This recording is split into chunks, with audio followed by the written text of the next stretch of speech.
ఆస్తులను పక్కన పెట్టి పోరాటం చేసిన వ్యక్తి. ఎప్పుడు కూడా చిన్నప్పటి నుంచి ఒక మహానుభావుడి గురించి చెప్పేవాళ్ళు.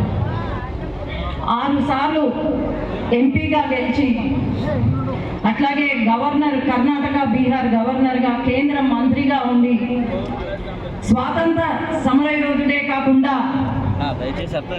ఈరోజు ఎస్ఆర్బీసీ కానివ్వండి, లేదంటే ఎర్రగుంట్ల రైల్వే జోన్ కానివ్వండి, అప్పుడు వేసిన విజన్ ఇప్పుడు మనకు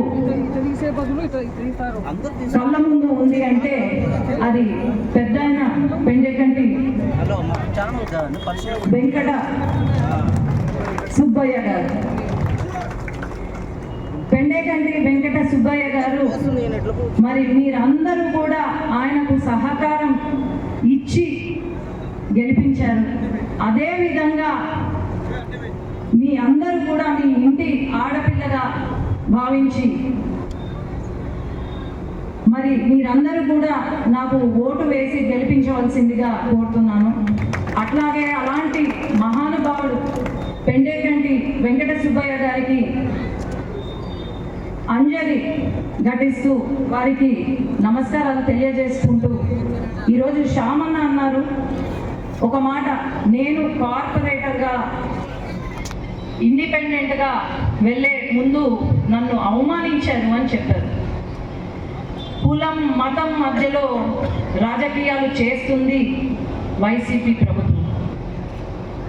ఆయన అన్నారు, కార్పొరేటర్లను సంతలో పశువులను అమ్మినట్టు మేము కొనుక్కున్నాము కార్పొరేటర్లను. నేను చెప్తున్నాను, గెలిచిన తర్వాత అదే మీ లేఅవుట్లు, ప్రతి లేఅవుట్ పశువుల సంతగా మారబోతుందని అయితే నేను తెలియజేస్తున్నాను. అట్లాగే వైశ్యుల గురించి తప్పుగా మాట్లాడారు అని, వాళ్ళు ఎవరైతే మాట్లాడారో మీ కాళ్ళ పైన పడి క్షమాపణలు చెప్పే వరకు నేను ఊరుకోనని నాకు అవకాశం ఇస్తే ఖచ్చితంగా మీకున్న సమస్యలను పార్లమెంట్కి తీసుకెళ్తాను. పార్లమెంట్లో మాట్లాడటమే కాదు, మహిళలంటే తక్కువ కాదు, ఇంట్లోనే ఉండేవారు కాదు, ఈరోజు మహిళలంటే రూలర్స్ అని ప్రతి ఒక్కరికి తెలియజేసేలాగా, అట్లాగే మీ సమస్యలకు పరిష్కారం దొరికేలాగా నా పైన నమ్మకం ఉంచి ఈసారి ఓటు వేయవలసిందిగా కోరుతున్నాను. ఫారూక్ గారు, తండ్రితో సమానులైన ఫారూక్ గారు ప్రజాసేవలో ఉంటూ ఎప్పుడు కూడా ఈ శిల్పా బ్రదర్స్ మాదిరో లేకపోతే కాటసాని బ్రదర్స్ మాదిరో ఎప్పుడు కూడా ఆయన పైన ఒక బ్లాక్ మార్క్ లేదు.